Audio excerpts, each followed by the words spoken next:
Lycée Thibaut de Champagne, construire son avenir dans un lieu historique.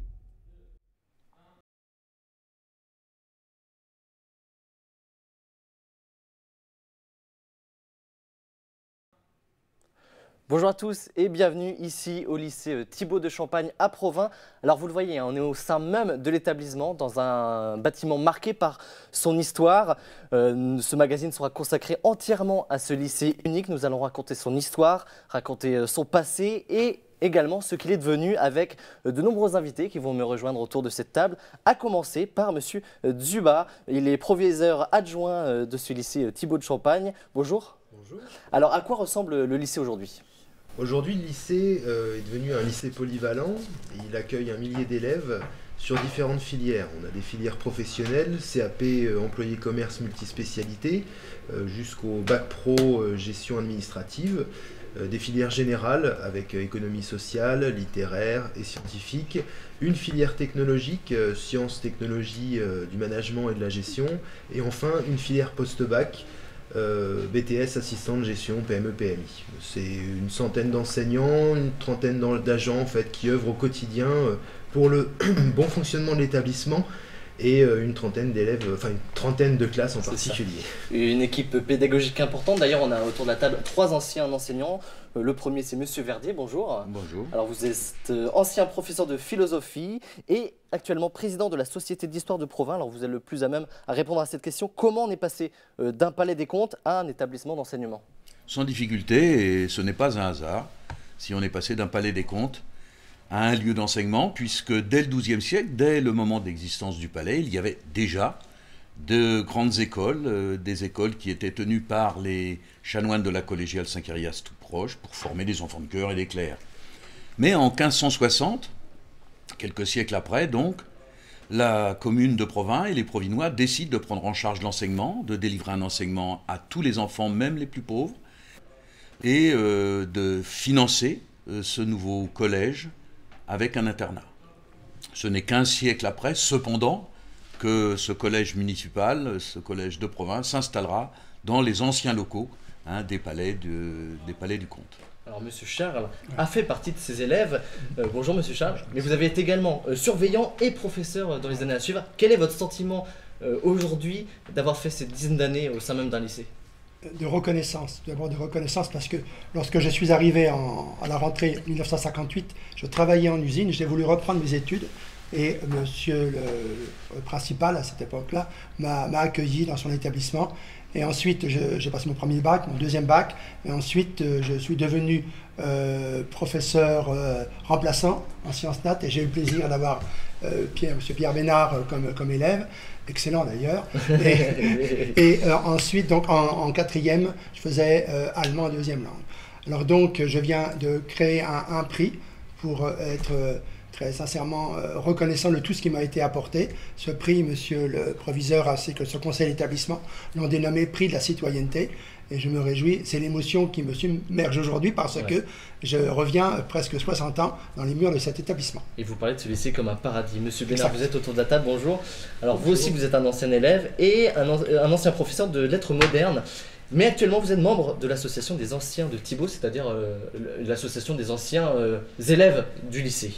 Et vous avez donc sorti 2 livres à cette occasion. Oui, parce que en 1960, en septembre, j'ai fait une rentrée en qualité d'élève de 6e dans ce qui était encore le collège municipal de Provins, c'était la dernière année, et je peux confirmer ce que dit mon excellent professeur et ami Charles. C'était dans un décor encore plus rustique, encore plus rural, sommeillant que maintenant. C'était un paradis que le lycée, collège de l'époque, et c'est un petit peu dans ce souvenir que j'ai écrit à la demande de cette association ces 2 volumes qui couvrent toute la période que François Verdier vient d'évoquer, partant de la naissance sous Henri II, Charles IX, et allant, en l'occurrence, le 2e volume jusqu'aux années 70. Alors voilà, des livres remplis d'histoires et d'anecdotes aussi. Et moi, ce que je vous propose, c'est d'aller voir maintenant des images dans un reportage sur ce lycée, pas comme les autres. Provins, ville médiévale figée dans le temps depuis la fin de la lignée des comtes de Champagne. Mais ce n'est pas qu'une ville musée, c'est aussi un lieu vivant. On commence la journée par un peu de pluie, Éric Mansancal, proviseur du lycée Thibaut de Champagne, le prouve chaque jour et par tous les temps en accueillant au cœur de cette cité médiévale près de 1000 élèves. Commencer par un petit sourire et un bonjour, c'est quand même agréable. Et puis ça permet de faire le lien entre ce qui s'est passé hier et ce qui va se passer aujourd'hui. On voit comment sont nos élèves, ils sont soucieux. Moi, j'ai pas toujours le temps de voir les élèves dans la journée. Donc c'est le seul moment où je les vois pratiquement tous à 8 heures. Et c'est pour moi essentiel. C'est ici, au Moyen-Âge, que se situe le pouvoir économique et politique de toute la Champagne. Empruntons le chemin des lycéens pour une visite exceptionnelle avec un passionné d'histoire et ancien professeur du lycée, Patrice Tripet. Nous sommes dans la cour du lycée Thibaut de Champagne, un lieu dévolu à l'enseignement depuis fort longtemps, puisqu'on y parle d'école dès le XVIe siècle, et qu'au XVIIe siècle, les oratoriens vont établir ici un collège. Mais auparavant, en ces lieux, se trouvait le palais des comtes de Champagne. Donc le palais des comtes de Champagne, qui s'organisait de la sorte. Ici, une première grande salle d'apparat bâtie au XIIe siècle par Henri de Libéral, dont on perçoit immédiatement les très vastes dimensions. Les fenêtres que vous apercevez au-dessus ont été refaites au XIIIe siècle. C'est justement par ces fenêtres que M. Mansancal profite d'une vue imprenable en rejoignant son bureau.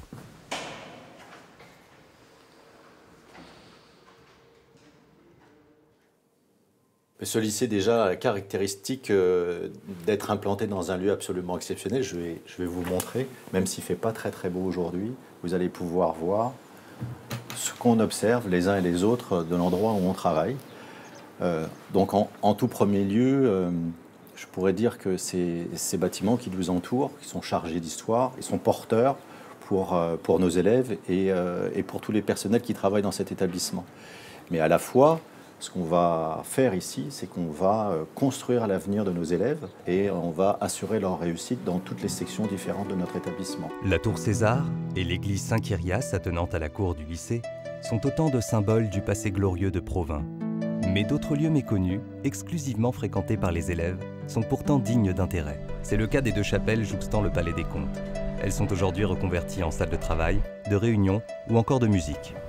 Derrière cette porte, un lieu exceptionnel.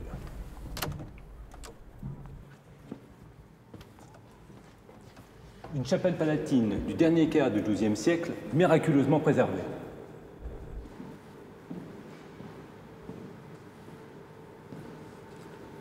C'est là une chapelle privée, réservée au seigneur et à son entourage. Le comte et la comtesse pouvaient y accéder de plein pied, soit depuis la grande salle d'apparat, soit depuis leurs appartements personnels. Des chapiteaux très bien conservés, comme celui-ci, permettent de préciser la datation, de même que la voûte d'ogive. Il faut bien sûr se représenter cette pièce revêtue de peinture, comme toujours à l'époque, et il subsiste des traces des fresques primitives. Autre trace de ce passé religieux, visible depuis la cour du lycée, l'église Saint-Kyrias.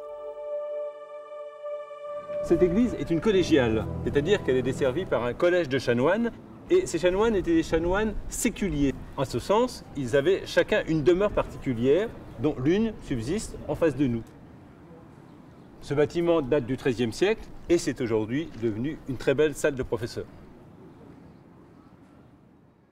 Vous avez pu le voir, ce lycée Thibaut de Champagne est placé en plein milieu d'une cité médiévale et la littérature fait partie de cette histoire, c'est incontestable, pardon. Alors la question qui revient à vous, monsieur Marseglia, bonjour. Bonjour. Vous êtes professeur de lettres classiques, alors qui était Thibaut le chansonnier? Thibaut IV le chansonnier donc, était poète et seigneur médiéval et il s'inscrivait d'ailleurs dans une grande tradition familiale. Donc la cour avait déjà accueilli de grands intellectuels auparavant, en particulier Chrétien de Troyes.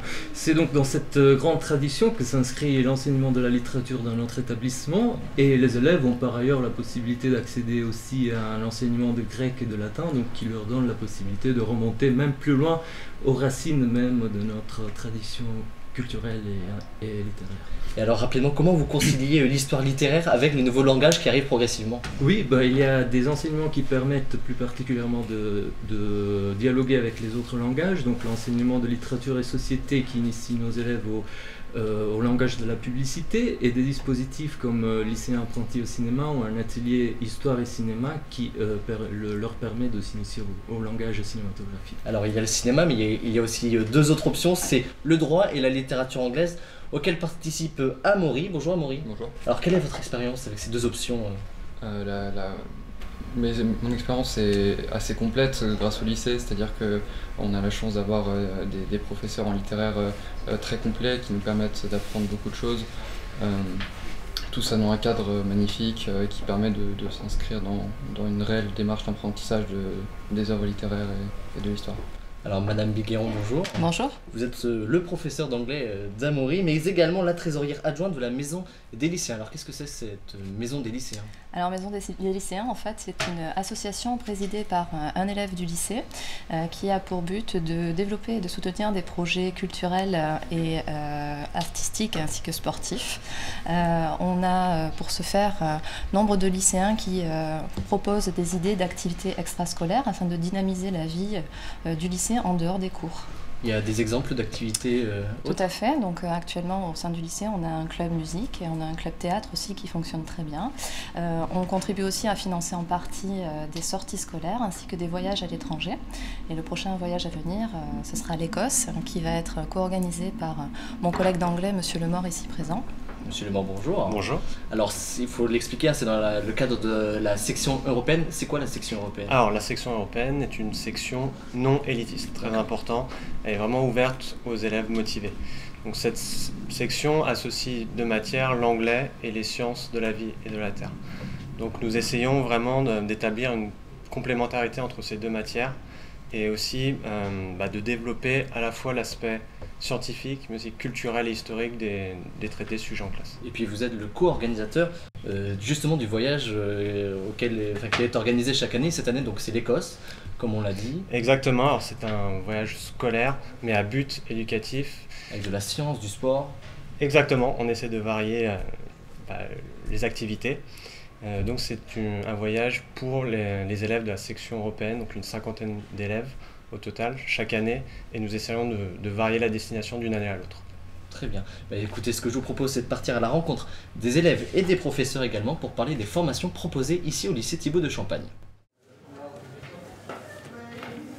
Bonjour, je vais vous faire visiter le musée historique et scientifique du lycée. Je vous en prie. Alors ce musée historique, en fait c'est la chapelle basse du lycée. Et on a décidé ici d'entreposer tous les instruments scientifiques. Et un des plus beaux, c'est la machine de Ramsden. C'est une machine électrostatique et ça provoque des charges. Ces charges électriques, vous pouvez les recueillir à l'aide de cette pince ici. Alors je vais vous montrer d'autres appareils un peu plus loin ici. Ce sont les miroirs ardents d'Archimède. Vous avez ici un foyer. Et ce foyer, il émet de la chaleur. Cette chaleur va être transmise par cette parabole et elle va se reconcentrer sur le foyer de la deuxième parabole. On va changer de domaine. On va passer à la télégraphie. Vous avez ici toute l'histoire de la télégraphie avec ici un cohéreur à limaille d'Édouard Branly. Ici, vous avez évidemment, vous reconnaissez l'interrupteur Morse. Bien que le lycée possède une collection unique d'instruments scientifiques et de télécommunications, les professeurs de sciences utilisent les outils les plus modernes, avec une pédagogie connectée. Voilà, là j'ai, c'est bon. Hop, ça c'est pris. Là. Ils les autorisent à utiliser leur portable pour prendre en photo le matériel, pour légender les documents. On nous demande de plus en plus de faire du numérique, donc on fait du numérique. J'ai confiance en eux, donc ils peuvent utiliser leur portable pour ça, oui. Donc une fois que vous avez vos résultats, tu prends en photo donc, tes résultats, et donc là on a à peine commencé. Une fois que tu as pris la photo, tu utilises l'application Sketch et tu légendes les différentes solutions, tes résultats s'ils sont positifs ou négatifs, en mettant test positif, test négatif, et après tu interprètes. D'accord ? Nouvel exemple d'enseignement innovant, la pédagogie inversée. Explication avec Christophe Adourian, professeur de sciences de la vie et de la terre. Avant, classiquement, on transmettait le savoir en classe, un cours, une théorie, la notion, et souvent les exercices, les élèves avaient à les faire à la maison. Le problème, c'est qu'on n'est pas là pour remédier. Donc l'idée, c'est de faire passer un peu de contenu à la maison avant le cours, exemple des capsules vidéo de 5 minutes, on remédie en classe, on libère du temps pour des exercices de pratique, de raisonnement et de vraies réflexions scientifiques. Alors comment je fonctionne? C'est grâce à un réseau social avec lequel je peux communiquer aux élèves. On peut discuter comme un forum, poser des questions et communiquer à distance comme ça à la maison. Autre discipline, en section professionnelle, un cours de gestion sur informatique enseigné par Denise Jacon. Vous les redonnerez après, on attaque là s'il vous plaît. Donc là, j'ai fait mes études, j'ai préparé mon bac ici et je suis revenue il y a un peu plus de 30 ans pour enseigner dans le même établissement. Nous sommes en cours d'administration, particulièrement de ce qu'on appelle des travaux principalement informatiques. Le but c'est de travailler un petit peu comme on travaille en entreprise, les préparer au travail d'équipe. Et puis c'est un cadre qui est formidable. Hein. On a des conditions de travail, un environnement qui est quand même assez exceptionnel. Exceptionnel également, c'est le nombre de titres de champion de France que compte la section sportive du lycée. Direction le stade d'entraînement, au pied des remparts de Provins.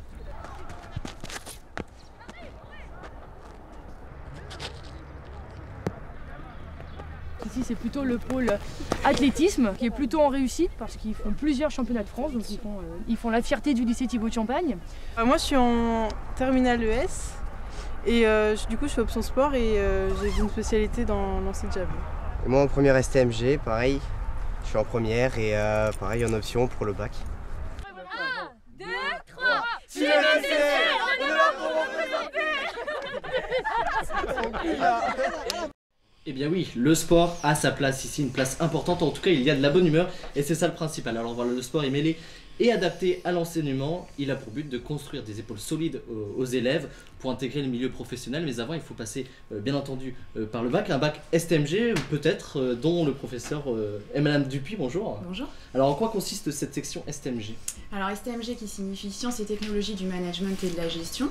C'est donc une filière technologique axée sur des matières tertiaires comme les sciences de gestion, le management, le marketing, la finance, les ressources humaines et la communication.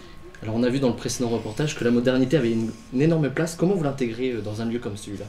Alors on l'intègre au quotidien avec l'utilisation massive des nouvelles technologies dans le cadre de nos enseignements. Nous disposons d'ailleurs de 3 laboratoires informatiques.